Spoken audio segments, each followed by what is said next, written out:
Hello नमस्कार दोस्तों। तो कैसे हैं आप सभी। आई होप कि आप सभी अच्छे ही होंगे। और जो मैं पेपर भेज रहा हूँ प्रीवियस ईयर पेपर, उस पेपर को देखिए और इसे हल कीजिए। अच्छे तरीके से हल कर देंगे इन सभी पेपरों को, तो कोई भी टेंशन पेपर में लेने के लिए ज़रूरत ही नहीं। तो दोस्तों देखिए देखिए इस पेपर को कैसे आता है पेपर, और इन सभी क्वेश्चनों को अपने से बुक से या देखकर या हम हल कराने के लिए हमारे, यदि चाहते हैं कि हम हल कराएं तो कमेंट ज़रूर करिए। चलिए दोस्तों, तो ये है आपका पेपर 2020 का सामाजिक विज्ञान का पेपर है, जिसका 825 NX कोड है। 825 NX 10th का ये सोशल साइंस सामाजिक विज्ञान का पेपर है।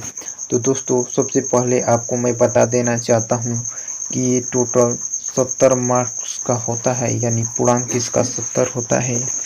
और 3 घंटे 15 मिनट का समय दिया जाता है।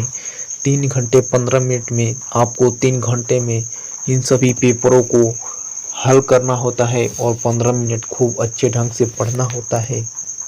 दोस्तों इसको 2 पार्ट में बांटा जाता है, क और ख में। क और ख में, तो क में आपका आएगा जो सामाजिक विज्ञान इधर का रहेगा, और इस इतिहास से आएगा, और दूसरा भूगोल से आएगा ख में। तो दोस्तों इतना मैं बता दिया, और जो भी छूटा होगा उसमें ये पढ़ लीजिए। इसमें निर्देश दिया गया है, निर्देश जरूर पढ़ के जाइएगा। तो निर्देश पढ़ लीजिएगा आप एक बार फिर से अपने से।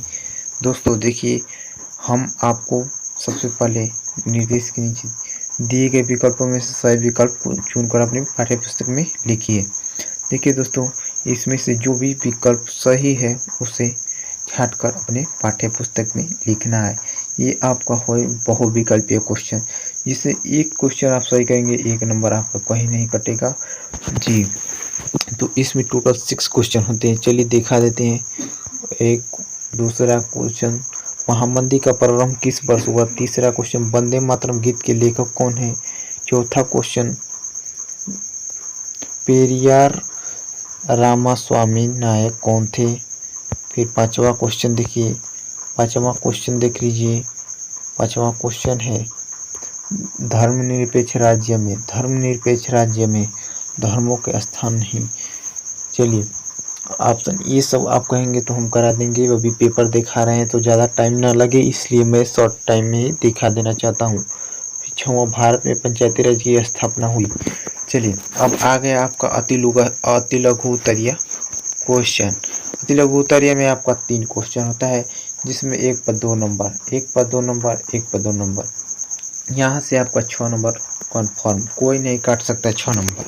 तो इसका हम कराएंगे, मोस्ट इम्पोर्टेंट क्वेश्चन को भी करा देंगे यदि आप कहेंगे तो। देखिए मार्टिन लूथर कौन था, उसका मुख्य योगदान क्या था। मार्टिन लूथर कौन था, इसका मुख्य योगदान क्या था। भारत में पहली जूट मिल कहाँ स्थापित की गई थी, उसके स्थापित किया गया था। किसने स्थापित किया था। ये गुटेनबर्ग का नाम क्यों प्रसिद्ध था, उसकी पहली पुस्तक कौन सी छापी गई थी। चलिए ये हो गया आपका अति लघु उत्तरीय में, जिसमें 6 नंबर आपका कन्फर्म, 6 नंबर कोई नहीं रोक सकता। चलिए अब आ गया आपका लघु उत्तरीय क्वेश्चन। लघु उत्तरीय में देखिए कितने क्वेश्चन होते हैं। तो ये 10 नंबर क्वेश्चन है कि नमक सत्याग्रह क्यों प्रारंभ किया गया था, उसका संक्षिप्त विवरण दीजिए। इसको करना चाहते हैं तो आप कर दीजिए, आ रहा है तो, और नहीं आ रहा है तो। ये रॉलेट एक्ट क्या था, रॉलेट एक्ट क्या था, उसके विरोध कैसे किए गए, क्या परिणाम हुआ।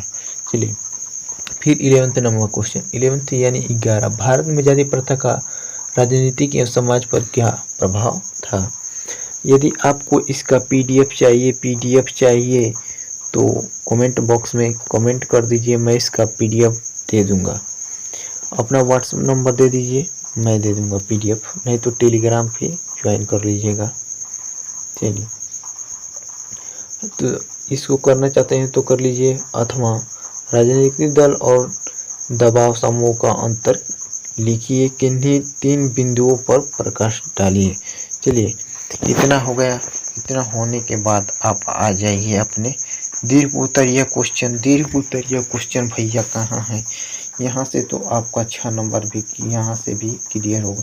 एक क्वेश्चन पे 3 नंबर कहीं नहीं जाएगा। फिर यहाँ पर जो होता है वो एक ही क्वेश्चन 6 नंबर का डायरेक्ट हिट करेगा और इसे हिट करने से कोई नहीं रोक सकता। तो दोस्तों ये इसमें आपको ज़्यादा रट्टा मारने की ज़रूरत नहीं। यदि आप समझ गए तो 6 नंबर एग्जामिनर के हाथों से छीन लेंगे। ये छीन कर मैं दिखाया हूँ, आप भी दिखाएंगे कन्फर्म। तो दोस्तों देखिए, असहयोग आंदोलन क्यों प्रारंभ किया गया। आंदोलन के 2-4 कार्य लिखिए। आंदोलन के 4 कार्य लिखिए। अथवा ये नहीं आ रहा है तो आप लिखिए थी 19वीं शताब्दी में भारत के विदेशी श्रमिकों के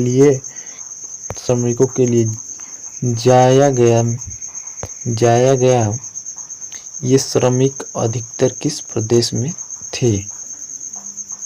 ले जाया गया ये श्रमिक किस प्रदेश में अधिकतर थे, उनकी किस शर्त पर स्वदेश लौटने की छूट दी जाती थी। चलिए फिर क्वेश्चन नंबर 13, अपने देश में महिलाओं को सामाजिक तथा राजनीतिक, ये भी 6 नंबर देगा। 6 नंबर कहीं नहीं जाएगा। 6 नंबर ये भी 13वां भी देखा जाएगा। 6 नंबर ये भी दे तो आपको कितना नंबर, यहीं से 12 नंबर यहीं से क्लियर हो गया। 12 नंबर छीनेंगे डायरेक्ट, आप छीन सकते हैं, पूरा हमारा कोशिश रहेगा। फिर इसके बाद इस क्वेश्चन को करेंगे।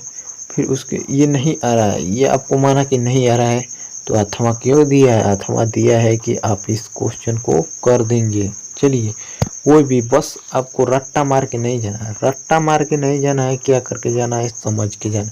समझ के जाएंगे तो कन्फर्म लाएंगे, 12 नंबर लेकर ही आएंगे। 12 नंबर नहीं तो 10 नंबर कन्फर्म, कोई नहीं रोकेगा कितना भी आप कम करें। चलिए अब आ गया आपका मानचित्रकार में देख लेते हैं कैसे आता है मानचित्रकार। देखिए निर्देश क्या दिया है। निर्देश दिए गए मानचित्र में छायांकित स्थानों को ये चिन्ह से दर्शाइए और नाम भी लिखिए। स्थान अंकित करने और नाम लिखने के लिए 1/2 अंक निर्धारित हैं। चलिए देखिए कैसे, यानी आधे अंक निर्धारित है। देखिए पहला है, इसमें 5 आपको मिलेगा। तो पहला वह स्थान जहाँ सितंबर 1920 को कांग्रेस अधिवेशन हुआ, मानचित्र कार्य भी करा देंगे, इसमें कोई टेंशन लेने की जरूरत नहीं। वह स्थान जहाँ जलियांवाला बाग हत्याकांड हुआ, अमृतसर में हो गया था। वह स्थान जहाँ 1927 में कांग्रेस का अधिवेशन हुआ। वह स्थान जहाँ सूती मिल श्रमिकों को सत्याग्रह हुआ। वह स्थान जहां 1929 के कांग्रेस का अधिवेशन हुआ। अब आ गया आपका केवल दृष्टि बाधितों के लिए। ये आपको बिल्कुल नहीं करना है, ये आपको करना ही नहीं है। ये आपको कट पीस कर देना है, इसको भी कट पीस कर देना है।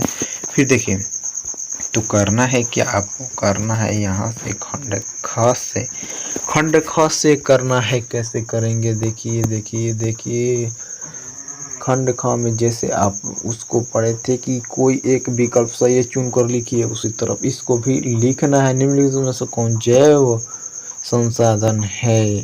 जैव संसाधन कौन सी है, निम्नलिखित में से कौन सी खरीफ की फसलें हैं। देखिए और जल्दी से कीजिए। फिर देखिए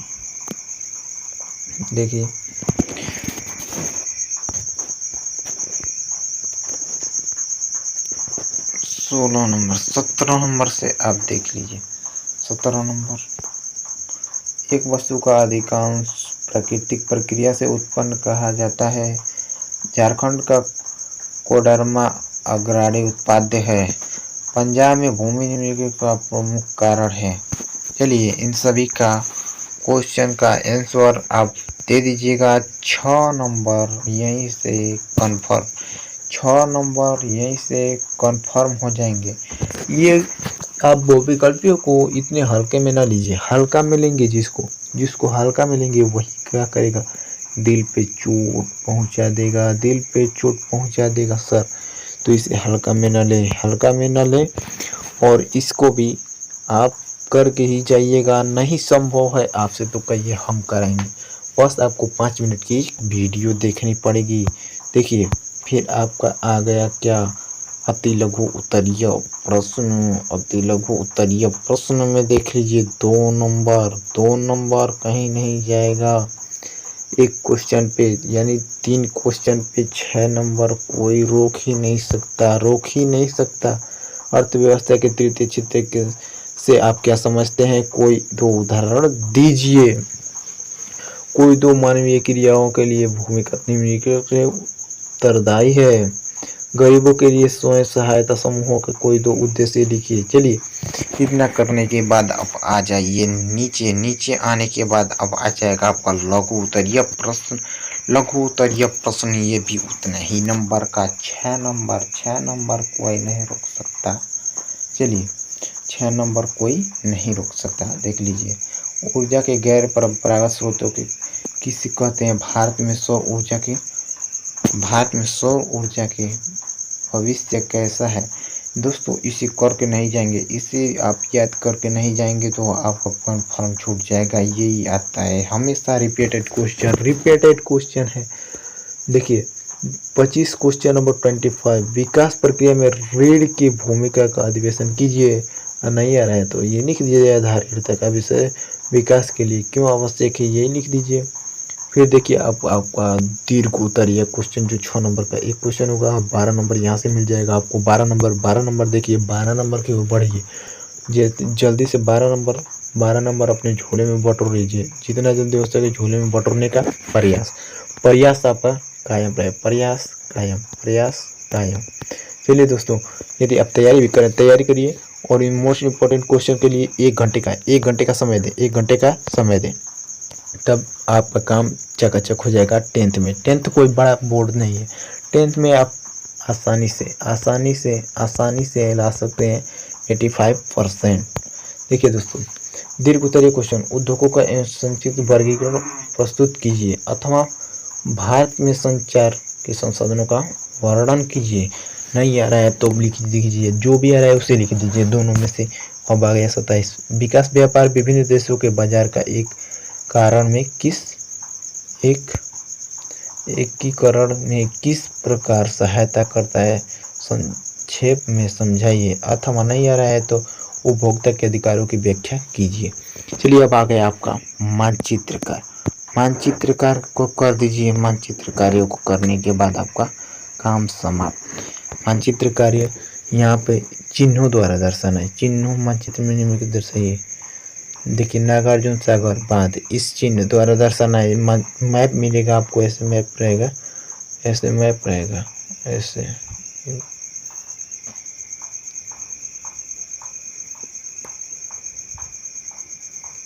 ऐसे कुछ आपको मैप रहेगा। मैं अंदाजे पर बना दिया, और इसमें जहाँ भी होगा उसको इस चिन्ह से दर्शाने कहेगा दर्शाइएगा, इस चिन्ह से दर्शाना कहेगा दर्शाइएगा। जो भी चिन्ह देगा उसे दर्शाना है। तो चलिए, आई होप कि आपको ये पेपर अच्छे तरीके से समझ में आ गया होगा। यदि आपको अच्छी तरीके से समझ में आ गया हो तो चैनल को कर दीजिएगा सब्सक्राइब और बेल आइकन को कर दीजिएगा प्रेस, ताकि हर पेपर लाए तो आपके पास नोटिफिकेशन पहुँचे। मैं सभी पेपर पारी यानी लगातार लाते रहेंगे। दोस्तों, थैंक यू सो मच।